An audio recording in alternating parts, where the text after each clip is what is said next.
vector. So a vector is a term used to describe both the magnitude and direction of an arrow or object it's going in, okay? And again, these are fancy words for saying length and where is it going, okay?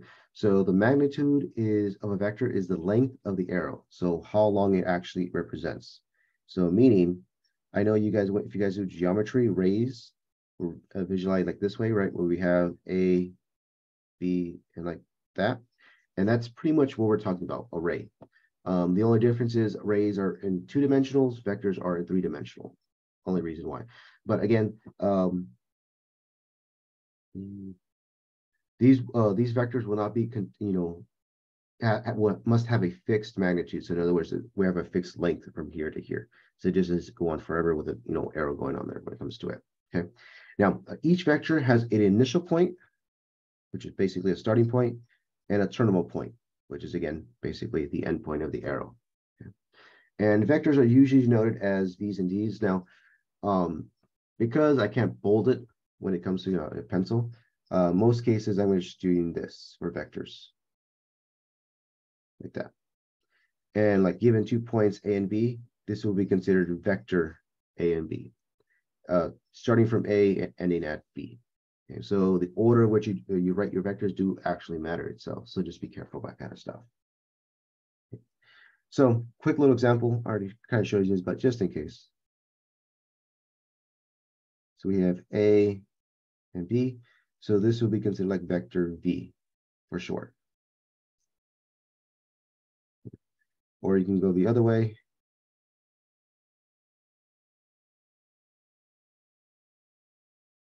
Call that vector U if you want for short, or vector CD.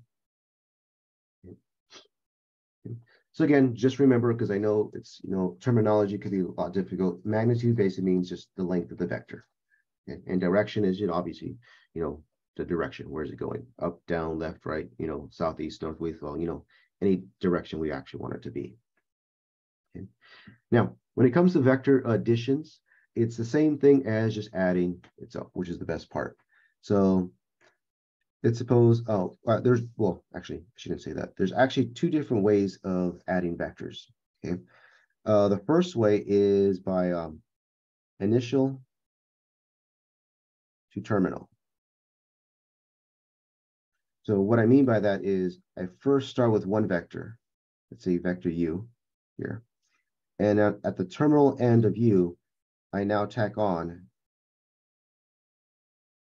V. Okay. So the terminal point is now the initial point of the other vector. So therefore, when you add these 2 vectors together, this is the results. Just like that. Which is pretty interesting.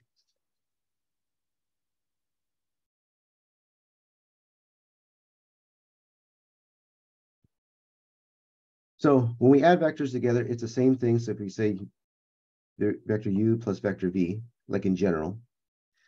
And so let's suppose, I forgot, say vector U is just, forget about that. We denote this as vectors like this in like fancy. So since we're in, in calculus 3, we have this fancy way of saying it. So we'll say U1, comma, U2, U3 to signify we're talking about a vector. So no more parentheses. We actually have this fancy word for saying. So fun little fact. When we talk about points, then we have the commas. When we talked about vectors, we have that. It just notation purposes. Don't worry too bad about it. So given vector U and then vector V being this.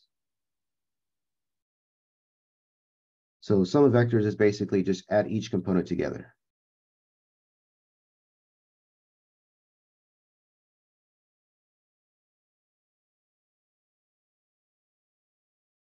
And that's it. Very, very straightforward. So we add the X's, the Y's, and the Z's, together. And then that's our new vector itself. Yeah. And you'll see subtraction is exactly the same thing. And a little bit scalar multiplication is the exact same thing. Now, like I said, there's two different ways to add vectors. This is one way. The second way is if both of them start at the origin. So if we have the XYZ scale, or in other words, they both have an initial point.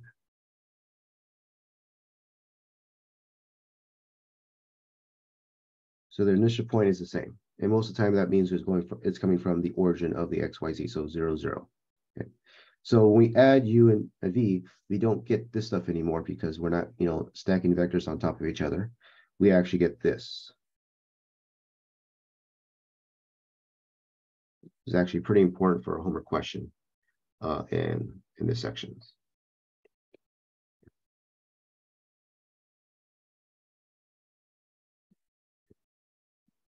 And the funny thing is, when it comes to this type of adding vectors together, this is not unique, which means what that means is instead of attaching it here, I could attach it over there. So let's suppose we have this vector U, and then I add vector V on top of it. But instead of going this way, I go this way. So then this is now vector U. So if that wasn't there, I'll just go V, then U. And or if I don't want to do that, I'll just go U and then V. And if I add U and V, just like I did here, this gives me that there. And this is our parallelogram. So this is kind of called the parallelogram law, is where you can actually make a parallelogram just by adding, subtracting vectors. And notice we actually have the triangle law here. What they call it is because we actually get a triangle when we add vectors together. So this parallelogram has base U, vector U, and diagonal of the sum of vector U and V. So all these properties come into play in three-dimensional space by knowing what a parallelogram. So if you guys are wondering why you need a geometry for this, is believe it or not, you don't, there's a lot of geometry when it comes to this class itself. All right, scalar multiplication. So if C is a constant and V is a vector, then V is a vector whose length of magnitude C times the length of V. So basically what that's saying is, scalar multiplication, I can multiply. I can literally multiply numbers together to find a different vector. And remember, so it's just a scalar multiplication, right? So if I have a vector of this length, let's say V, and I multiply by 1/2, that means I just cut it in half, right? So the length is literally just cut in half. Or if I multiply by 2, it just doubles it, right? So again, that's pretty much what it represents. And when we actually do it, we'll just literally just multiply itself. Okay. Now, I already talked about this. I forgot I wrote this down a little later. So just quick notation, like I said earlier, vectors have dashes when it comes to the ends, and points just have parentheses. Okay. But, I said earlier. Questions so far? Yeah. Okay. All right. Now, representations. So when it comes to representations, basically it's saying is we want to figure out what other representations a vector has. And basically is, again, going back to geometry, is transformations. So let's suppose I have a vector from the origin that goes up to, let's say, 3, 3. I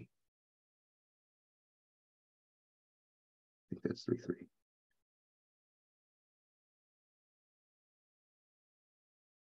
So the end terminal is 3, 3.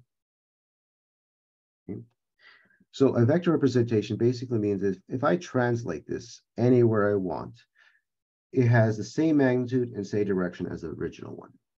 Meaning if I just, scale this up to 3, starting at 3 now, well, that just means I still have to go the same magnitude. So I have to go up 3, 3. So if I went up here, therefore in this base, I have to go up 3. So this would be 6, 3. So it would end there.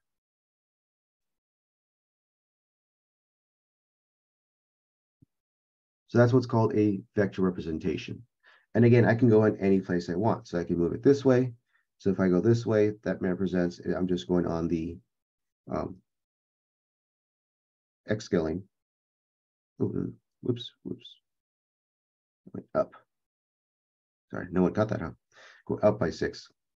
And this way I'm going by the X scale. So let's say I want to start here on 4 and I go up, I still have to go to 3 up. So I would go up to the 7 point and then 3.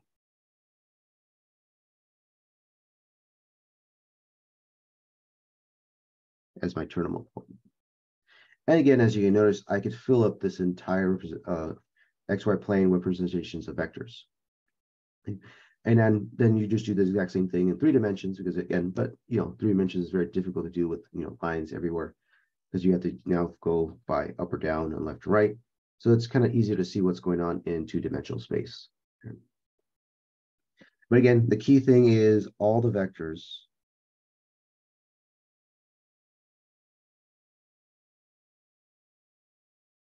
have the same magnitude. So in other words, same length and same direction.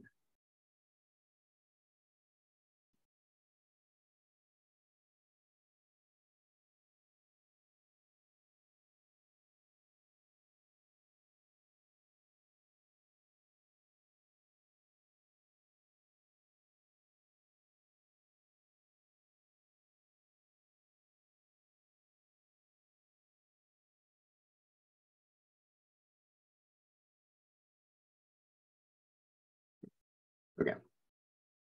So now let's actually get into the class itself. So how do we create a vector given 2 points? Okay, so it's something we're going to be dealing with again all semester. So given an initial point A and a terminal point B, then vector A, the representation of a line going through A to B, is signified as a subtraction of the X, Y's, and Z's portions. And you always do terminal minus initial. So again, going back to our vector representation. So it's always B minus A to get the vector itself. So we can signify any vector or create any vector given 2 points as just by subtraction of its terminal minus its initial point. And that's the vector representation of those 2 points themselves. So quick little example. So given A and B, let's say we want to find vector A that goes through them. So therefore, it's just going to be the subtraction of X, Y, and Z. So again, it'd be just like the distance formula, right? 4 minus 0, comma, -3 minus 5, and then 2 minus 8. So this gives us 4, -8, and then -6. So that's our vector A that represents the points A and B. So this vector goes through A to B.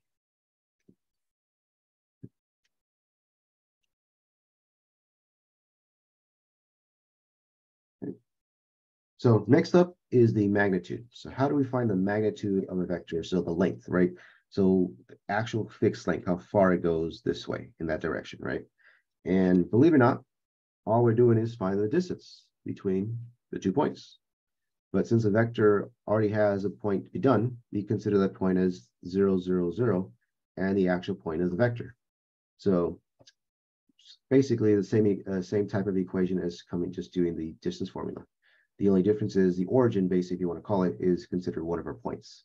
So the length and magnitude of a vector is denoted as, again, it's got an absolute value of X, absolute value of a value, so just be careful.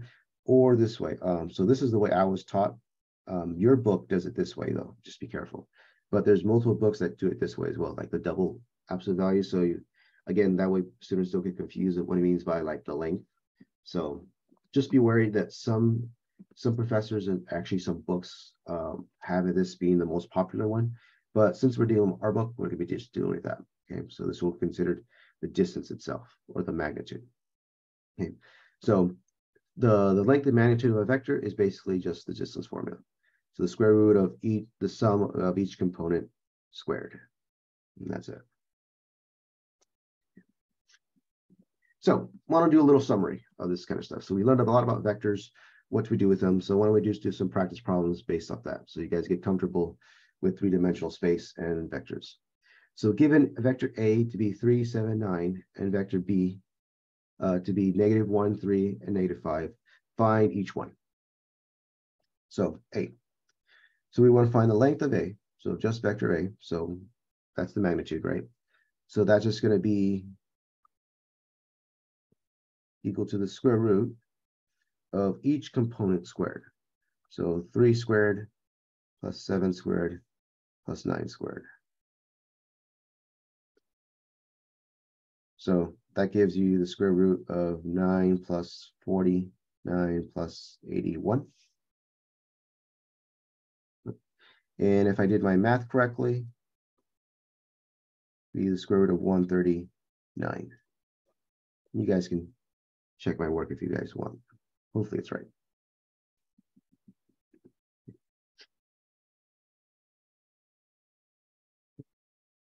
All right, so now vector addition, right? A plus B. So again, all this is just adding together. So vector A plus B, I'll just do it here, is equal to the sum of each one put together. So in other words, just 3 plus -1, comma, 7 plus 3, and then 9 minus 5, right? Because it's just adding of -5. So this just gives us 2, 10, and then 4. So this is the new vector being added. Should have given more space here. Let me put this one over here a bit more.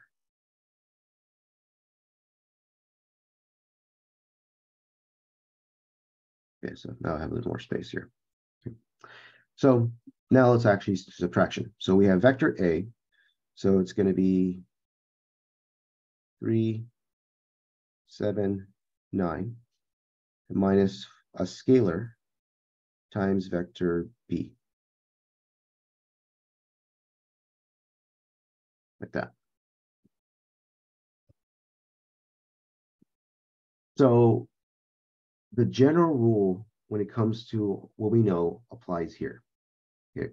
What I mean by that is we could just distribute first and then put everything together.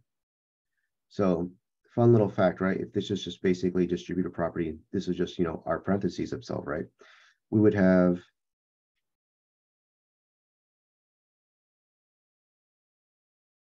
if I distribute this all the way around,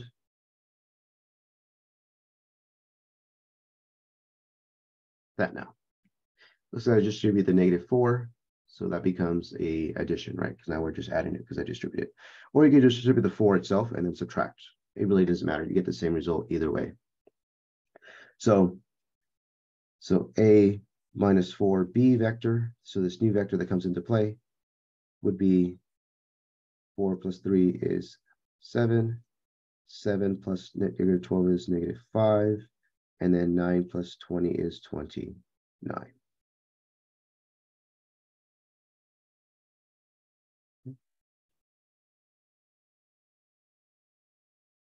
And then the last one, as you notice, should be the same as well, right? So we're just going to multiply both of them by 2 and then just add them together. Right? So I'm pretty sure after this, I can kind of skip the first initial step. So first I'll just multiply everything by 2. So we get 6, 14, and 18 plus, and then same thing. So -2, 6, and then -10.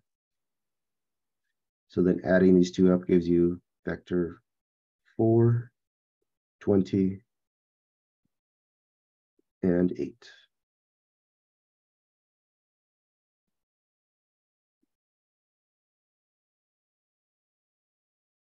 Questions there at all?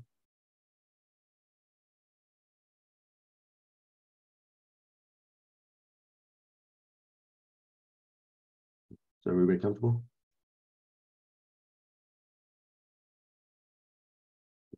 Okay, cool. All right, I don't think it's that difficult, but who knows?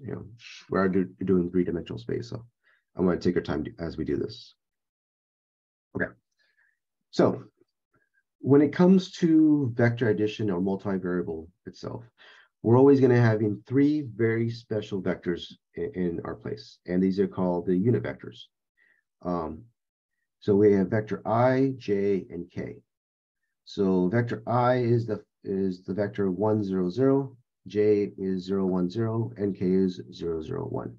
Basically is, you know, it's the vectors on the actual axes themselves. So vector I is this one. Let me do a different color. Is the vector going here. Vector j is the vector going there. And vector k is the vector going there. Okay. Now, the reason why these are unique and so special is because now we are, or actually called, that's right, standard basis. When you guys go into linear algebra, they come into a huge play. But basically, it's saying is every vector we have can be an expression of these three vectors put together. Okay, so all of these vectors here, this one, and this one, can be expressed in the terms of I, j, and k.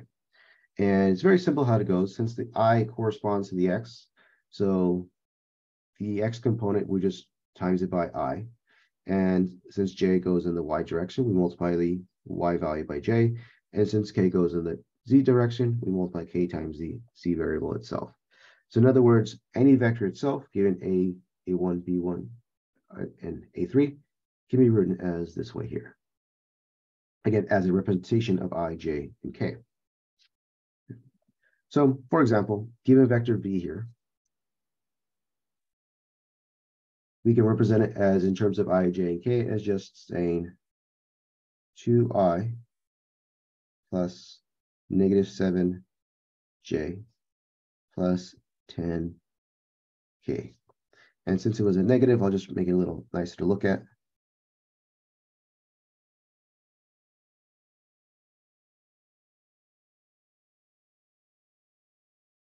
There we go. And the key component is now a vector can give it to you two different ways. A vector can give it this way or this way, right? So they are both representations of V. Right? So if you want to go here to here, well, you just dock off the I, J, K, you know, and you get your regular vector as well. So again, just getting used to the notation and different ways of representation, you know, it doesn't really matter, because when it comes to questions or homework on quizzes, you know, you want to see, okay, what's actually given to me and how do I do this and this.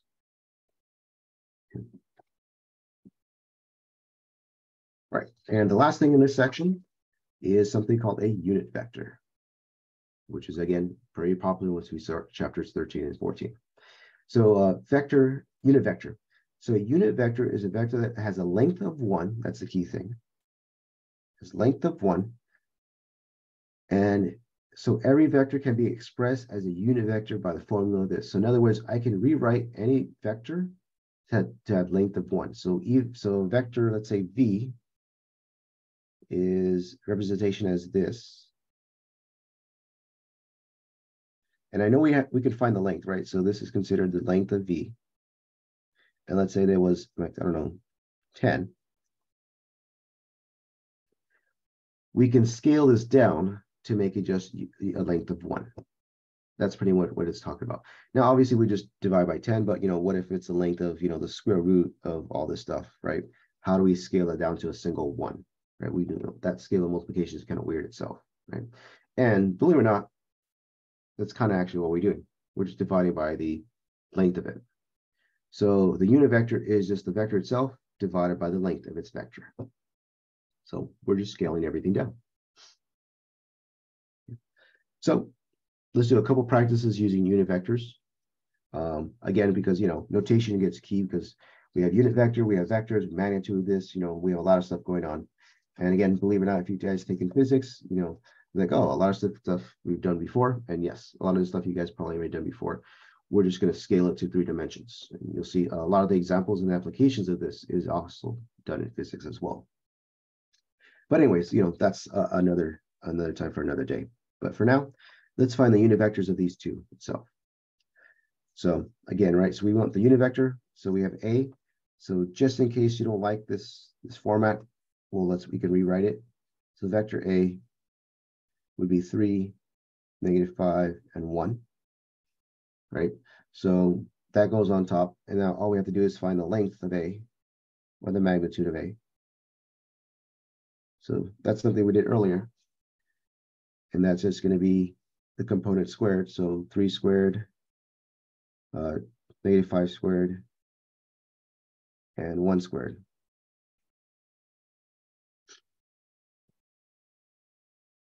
So this gives you 10, so 35. So our unit vector U is going to be every component divided by the square root of 35. So 3 divided by the square root of 35i minus 5 divided by the square root of 35j plus 1 over the square root of 35k. And there's our unit vector.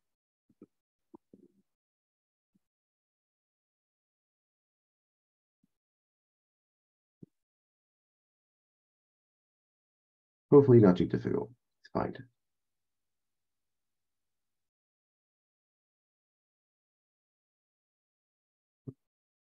All right, let's do one more.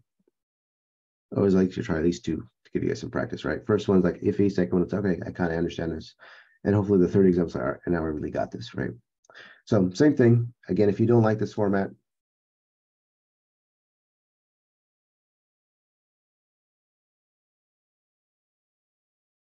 so now we just going to find the length of A, again, or the magnitude, whatever you guys want to call it. So 10 squared is 100, 1 squared is 1, 2 squared is 4.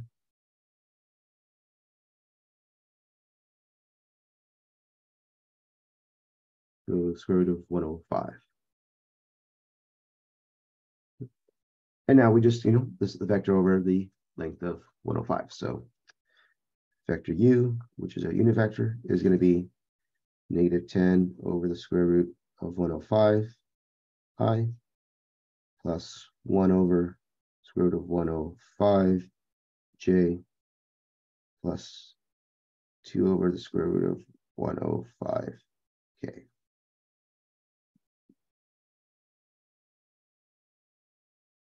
Now, I think this is a great time to talk about calculators. When you're taking multivariable calculus, a lot of the times you'll be just leaving it as that. A calculator is very only used for, like, adding, subtracting, multiplying, dividing. That's pretty much it. We're not going to be doing some fancy stuff on the calculator, because you'll see that going on when we take the derivatives and integration. You'll be like, wow, this integration is actually not that bad, because there's no point of giving you stuff that you've already seen, right? You've already taken Cal 1 and Cal 2.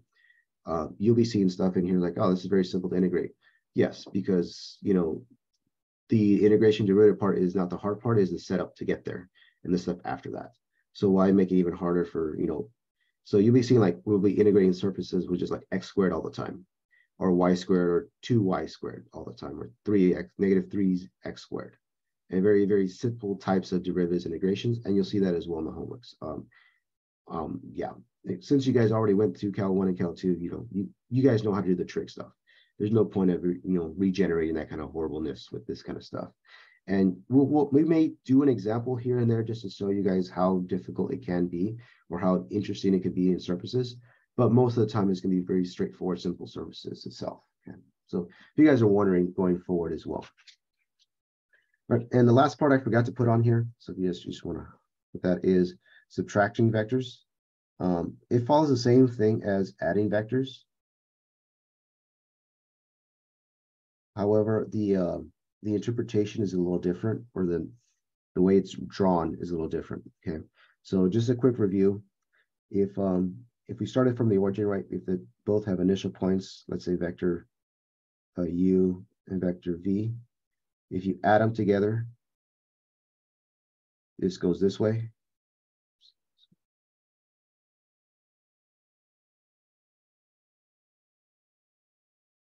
Okay. Again, this is from the have initial point, right? So from the origin, right? Not stacked up on top of each other. So this is addition. Well, you can tell, right? It's adding together. Okay. Now that's different when it comes to subtraction. So again, if we're given two vectors coming from the origin, or just having the same initial point, so the subtraction of v minus u actually gives this.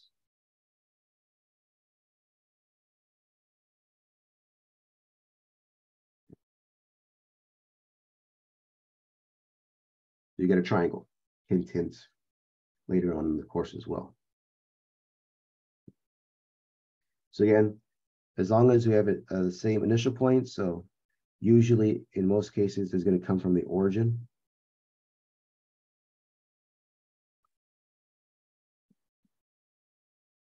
So v minus u. And it's usually going to go from the y scale, or not the now it's going to be on the y scale itself, but most cases it's always this right one minus the top one. So depending on how you do it, so if I have another vector like this, for instance,